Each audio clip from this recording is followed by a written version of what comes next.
Мыт – село великое, древнее и волшебное по природе, затерянное среди лесов и болот. Мыт расположился на реке Луг с красивыми берегами и песчаными дюнами и нашел, пожалуй, самое удачное место. Сейчас село выглядит довольно-таки колоритно и вкусно, сообразно своему историческому прошлому. Из села Мыт команда из 6 человек стартовала вот в этом месте по речке Луг до недоступной по земле деревни Гоголя, очень уникальное место, и до вотчинных земель Дмитрия Михайловича Пожарского, Мугреевских сел. Вот мы сейчас вернулись в село Мыт и сейчас хорошенько осмотрим его особенности.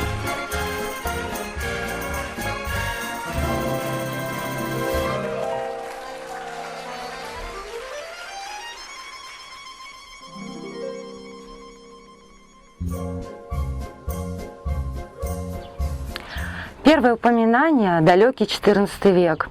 Не каждый город в России может похвастаться таким возрастом.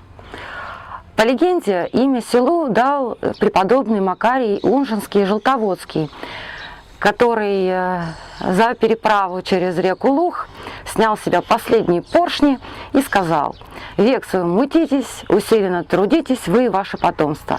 Отныне ваше селение будет зваться Мыть». А реалии таковы, что издавна село было богато, и через него проходила важная дорога в торговый Нижний Новгород. Река Луг являлась неким таможенным пунктом, где и взималась пошлина за провоз товаров – мыт. Отсюда и пошло название селения.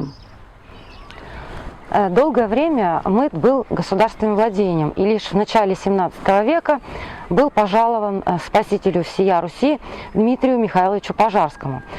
Пожарские здесь не жили, но бывали. Здесь сохранился боярский дом, который построили сыновья Дмитрия Пожарского. А неподалеку находилась их родовая вотчина Мугреева. Уже потом селение перешло к князьям Долгоруковым. Далее было пожаловано фаворитом Елизаветы Петровны Шуваловым, а во времена Павла владельцами села были князья Голицыны.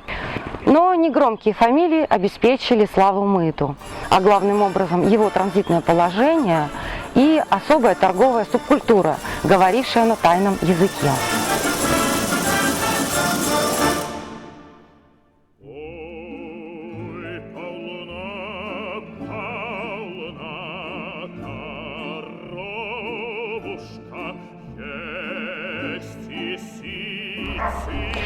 Мыт издавна славился лаптями, маслом, а позднее появился строчно-вышивальный промысел.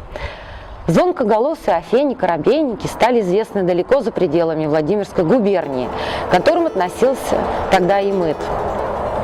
Истори они занимались ходебным промыслом, то есть ходили по окрестностям, торговали в разнос, являлись торговцами мелкого товара. Жители других регионов называли их суздала. Мелкий бизнес, к которому относилось афенство, не выдерживало конкуренции с крупным. Поэтому афени разбредались по России, доходили до Урала, Сибири, до Белого моря. Многие странствовали по десятку лет, а многие крестьяне так и умерли вдали от родного села.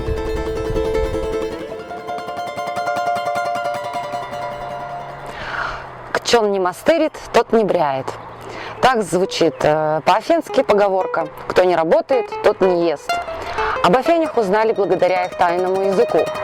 Афенский язык возник из разных языков и диалектов путем их искусственного слияния. В частности, больше заимствований из греческого языка. Также есть польские, тюркские, марийские заимствования. Очень часто афени присоединяли к иностранному слову русские суффиксы и приставки. И тогда слово получало новое звучание. Например, по-марийски рубаха звучит как тугур. Афени сделали приставку, и получилось слово «бестугурный», то есть «голый». Еще один пример. По-татарски свинья звучит как дунгус, а по-афински свинина – дангузятина. Особенно интересна судьба слова, этимологию которого удается установить. Так, слово «лох» произошло от языка архангельских поморов. Они называли так неповоротливую сонную рыбу, как правило, семгу. Афиняне заимствовали это слово и стали его использовать в значении «простой мужик, не Афеня», с пренебрежительным оттенком немного. И лишь в конце XIX века слово «лох» из афенского перекочевало в преступную среду, где и получило знакомое нам значение – глупый человек, жертва преступления.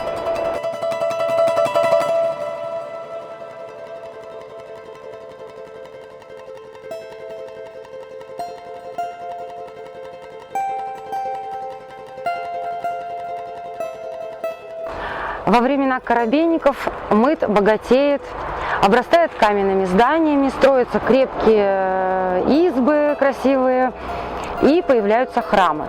Один из них встречает нас грустно у въезде в село Мыт. Это Вознесенская церковь, построенная в первом году XIX века на средства крестьянина Ивана Родионова.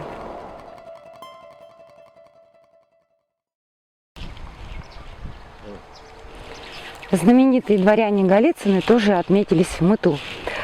Церковь всех святых на северной окраине селения построена Федором Голицыным в честь победы над Наполеоном и является собой стиль классицизма и больше похожа, на мой взгляд, на дворянскую усадьбу, чем на храм, если бы не восьмерик наверху. Посреди села устроился Казанский собор 1795 года постройки. Храм построен уже на месте сгоревшей деревянной церкви. В одном из пределов хранилась реликвия пожарского ополчения. Икона Корсунской Божьей Матери, которую князь и крестьяне брали с собой в походы. А еще в храме хранилось двухпудовое престольное Евангелие XVII века в серебряном окладе. Оно было настолько тяжелым, что в крещенский ход его несли аж 3 человека. К сожалению, Евангелие сожгли в 50-х годах прошлого столетия. Рядом находится маленькая Никольская церковь, куда и до сих пор приходят селяне.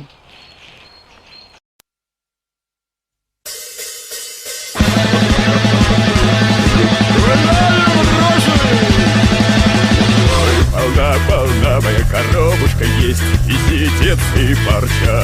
Пожалей, моя зазубушка, молодецкого плеча. В центре села находится еще один старинный памятник. Это здание кредитного товарищества. Ему более 100 лет. В этом учреждении помогали крестьянам в выдаче денег в кредит. И не только. Сельхозорудия тоже были предметом кредитования. Здесь также выдавали керосин, который был в дефиците. Поэтому сюда приходили крестьяне, ремесленные люди, купцы, чтобы получить керосин в кредит. Крепкие избы с резными наличниками – свидетели еще одного действа – это ежегодного разлива реки Лух. Существует то ли вымысел, то ли правда.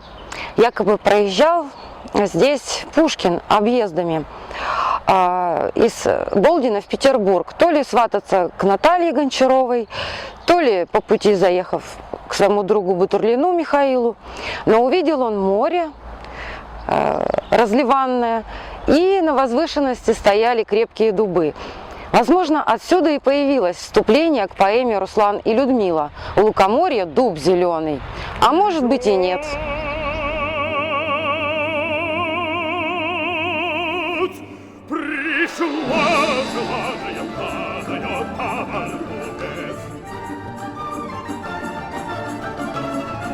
Другой свидетель-старожил находится за пределами села. Это Это камень-медведь или Ревякинский валун. А еще его называют местные просто ревяка. Это серый гранит, принесенный сюда с севера ледником. Когда-то камень был в длину 5 метров, а высотой всего 30 сантиметров.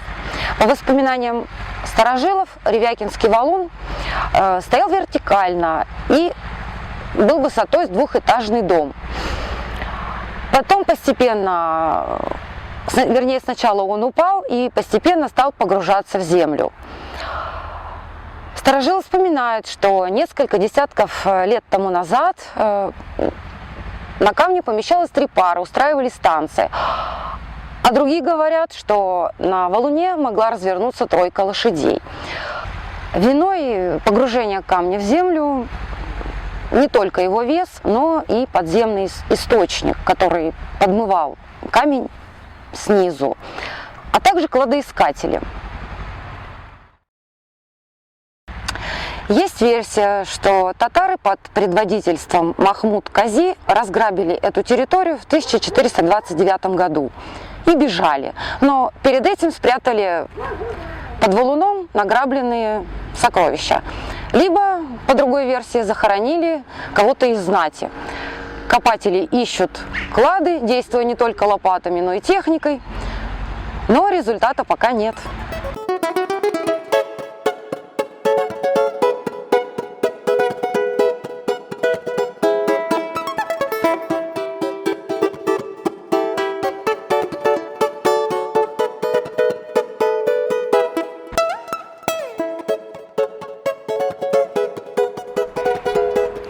За пределами села Мыт на реке Лух также находится одно из древнейших поселений в Европе.